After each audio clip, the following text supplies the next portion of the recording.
Thank you, thank you, thank you. Good evening, Lawyers Committee for Civil Rights. How is everybody today?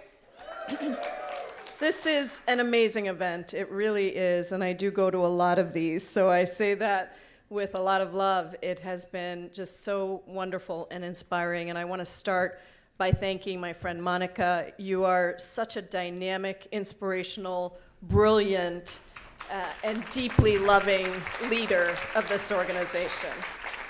And yes, it makes me very proud to see another Desi woman up here, and it was great to meet your daughter, and I know that she's going to be just as incredible as you are. I also want to thank Patrick and the board and the staff of this organization. It is just so clear how much commitment, passion, and strength is in this room. So please give yourselves a real round of applause for your support for this incredible organization. And those incredible singers from Oakland, that was just beautiful. Thank you so much for bringing that into the room. Stacey Abrams is a dear friend and is one of the people that insisted that I had to run for office. So to see her giving the State of the Union response on Tuesday just makes us all so proud and so happy. And then to the awardees, what an incredible group of awardees. And I don't know, Cedric, I think you're gonna have 800,000 job offers whenever you're ready. But really remarkable, remarkable dedication from the law firms, from all of the people that were up here on stage. So please, another round of applause for the incredible awardees tonight. So it's a real honor to address a room full of passionate advocates for an organization that has been so critical to the upholding of civil rights. The work that LCCR has done on so many fronts and that you saw highlighted on the stage tonight, providing free legal representation to communities on the front lines of social justice, representing thousands of people in U.S. immigration courts, protecting asylum seekers from deportation, and holding accountable this administration for its dangerous, xenophobic, and un-American policies. This work that you are doing really forms the building blocks of our fight for civil rights and our vision for a more just future. And I am deeply grateful to you. Let me start by saying that it feels really great to be in the majority in the U.S. House of Representatives.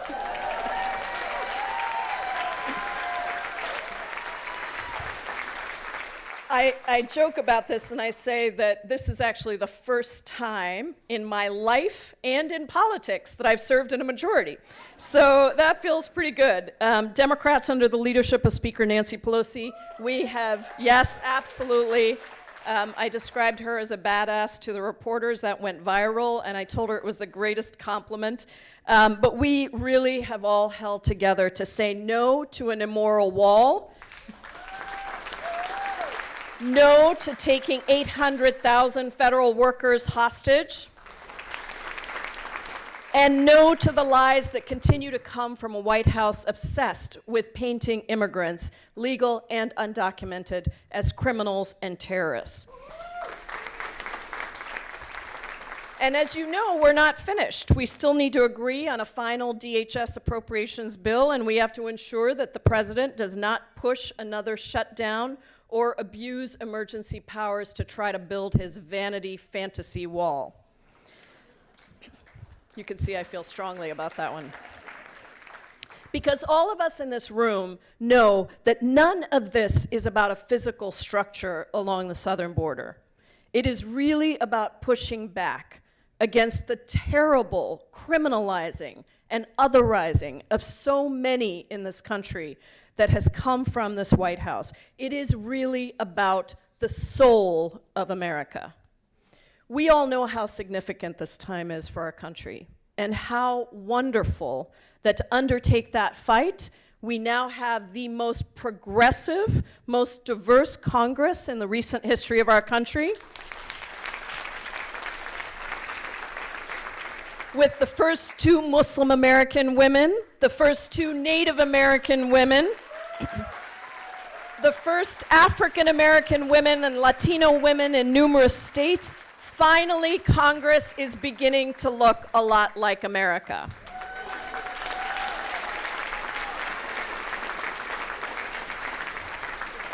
And I am proud to be recently elected as the co-chair of the Congressional Progressive Caucus, now the largest values-based caucus in the United States House of Representatives. And we intend to leverage the power of our progressive movement, both inside Congress, in our state legislatures. Thank you to those elected officials that are in the room for believing in the power of government and for serving, and our city councils, as well as all of our allies in the field who are on the front lines, to coordinate, to align, and to move together the strategies that we know will lift up all of us. Tonight, as we celebrate the work and the legacy of Dr. Martin Luther King Jr., we also recommit ourselves to that which we still must do in our journey for justice. Dr. King has been a deep and central inspiration throughout my life, someone that I came to know of first in India, my birth country, because of his connection to Mahatma Gandhi. Like Gandhi, Dr. King was a once-in-a-generation leader. The problems that he tackled were once seen as insurmountable problems. A country that has never to this day acknowledged, much less made reparations for, our history of slavery. The institutional barriers of race and class that have kept our society segregated and divided. But Dr. King never allowed the depth of that injustice to stop him from taking it all on, for organizing and for growing the movement, for the belief that one day we would all be judged by the content of our character and not the color of our skin. Dr. King taught me that for each of us who benefit from freedom and democracy, our work has to be to harness any privilege that we have, to dismantle the institutionalized racism that perpetuates unjust and racist outcomes like mass incarceration, deportation, and the criminalization of poverty. Dr. King taught me that courage is acting even in spite of fear, and that speaking out even when no one else does, that is the work of leaders. And that is how a little over 17 years ago, I came to start the organization called Hate Free Zone, now One America, to take on those civil rights and civil liberties abuses that we were seeing in the wake of 9/11, starting with addressing hate crimes against Muslims, Arabs, and South Asians, but quickly moving on to take on our own government around secret detentions and deportations, and the early version of the Muslim ban that we all know as special registration. Back in 2001, I will tell you, there weren't a lot of Democrats standing with us, even at mosques for Muslims, but LCCR was there. And together, we built an incredible coalition of organizations across this country who stood with us. And my organization, thanks to Perkins Coie, a special shout out to Perkins Coie, to the pro bono legal services that we were able to get from Perkins Coie, we sued the Bush administration and we prevented the deportation of 4,000 Somalis across the country.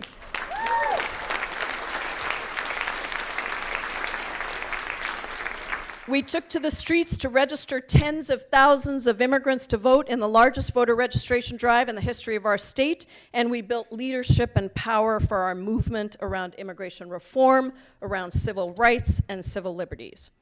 Our power has always come, and will always come, from the ability to connect the dots and the fight for all of us, which means that we cannot address immigrant rights without addressing civil rights, incarceration, economic justice, or environmental justice. And that's why we took on, as part of our work, police accountability, organizing to end the school-to-prison pipeline, and I served on the committee that raised the wage in Seattle to $15, finally, and we will do it at the federal level. And that's why now, as a member of Congress, well, actually 3 years ago or 2 years ago, as a newly elected member of Congress, I was at the airports fighting the Muslim ban and working with our pro bono attorneys across the country, here in San Francisco, at SeaTac in New York City. Thank you for being at the airports. And that was incredible, including with our attorneys at the Northwest Immigrant Rights Projects. We were actually stopping planes from taking off on the runway. Somebody said to me, how different is being a member of Congress? This was maybe a couple weeks into my tenure. I said, it seems like the same thing. I'm threatening to shut down the airport if I don't get the plane to stop taking off from the runway.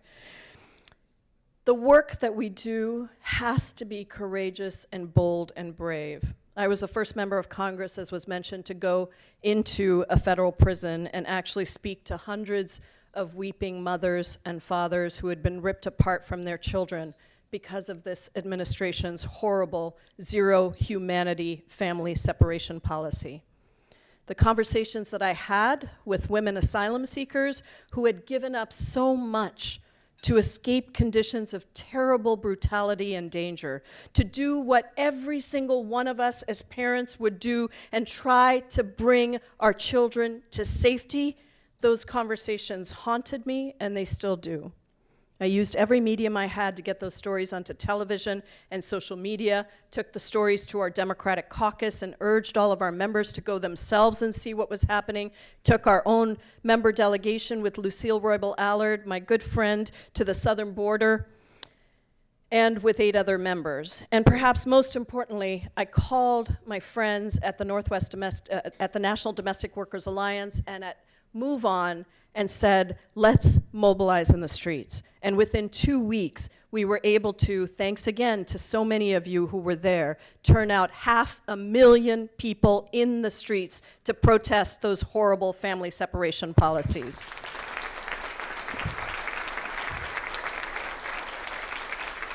And I'm so grateful to LCCR for your class action lawsuit that played such an enormous role in prompting the release of those photographs of Border Patrol holding families in ice boxes, because to see is to believe.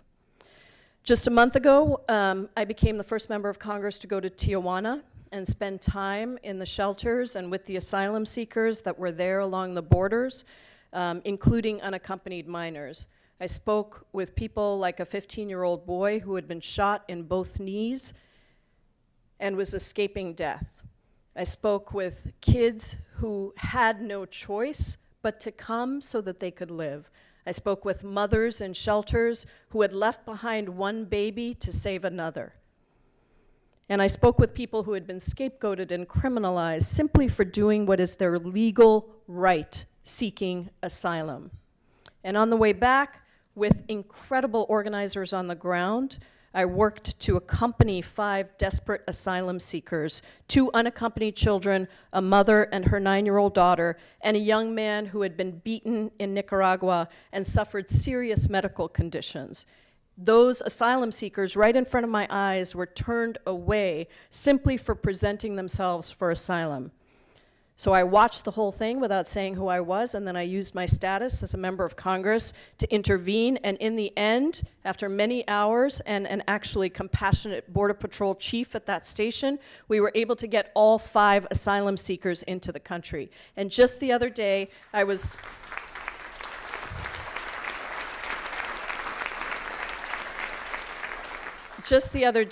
my heart was filled with joy when I was notified that the young girl and her mother had been released from detention, had been reunited with their family, and were in the asylum process. But you and I know that it should not take the intervention of a member of Congress to ensure that our laws are upheld. And as much as our collective efforts supposedly ended the family separation policies, we in this room, many of you who served as pro bono attorneys, know that the family separations were occurring before the lawsuit, which we're just finding out about now, and are still occurring. So as the newly appointed vice chair of the Immigration Subcommittee on the House Judiciary Committee, we intend to immediately convene hearings on these horrendous family separation policies and hold this administration accountable.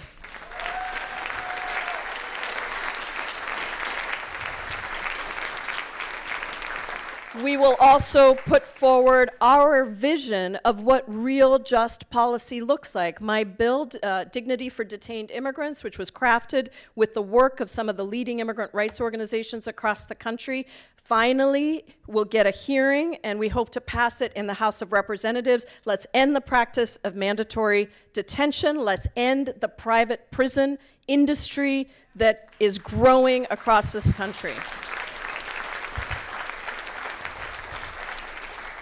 And now, along with those leading immigrant rights organizations, we're putting together a proactive platform of immigration principles, a new moral imagination on immigration that we want every 2020 presidential candidate to embrace. We also just held our first hearing in Judiciary Committee on H.R. 1, which would take on the critical need to expand and strengthen voting rights and ensure a stronger democracy. And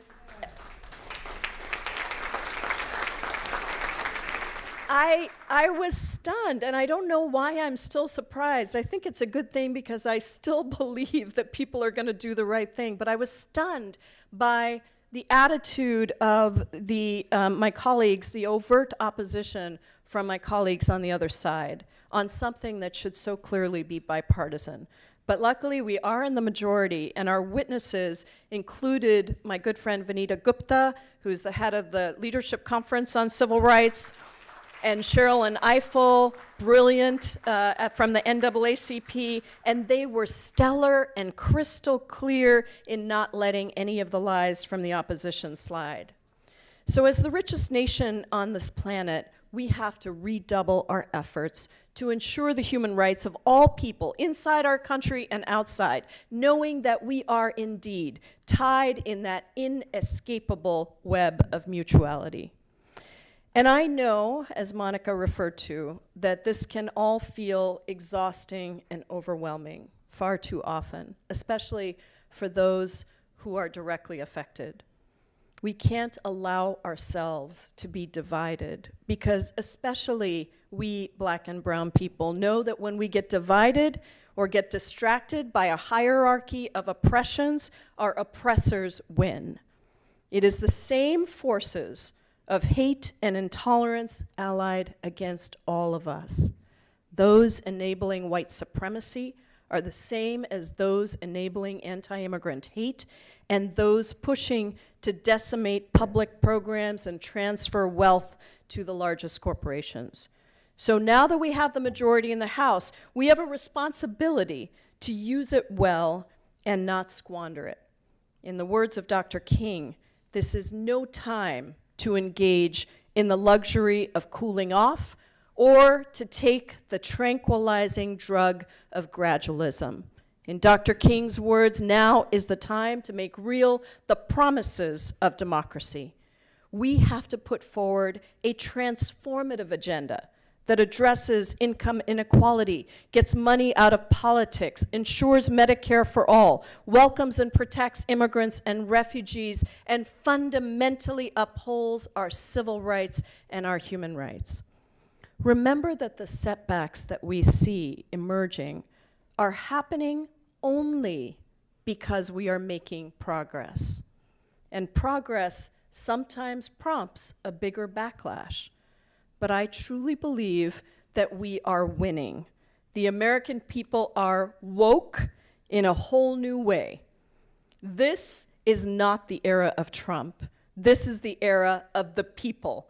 A movement moment, a time when we have finally moved away from the myth of the likely voter to the truth of every voter, a time that shows that the resistance is alive and well. And in the end, I'm going to give you a chance to really clap here in a second. In the end, we know that strength emerges in times of crisis and truly transformative organizing is necessary for implementing truly transformative vision. A vision that is grounded in human rights, equity, and justice for all of us. An entirely different paradigm for how we live.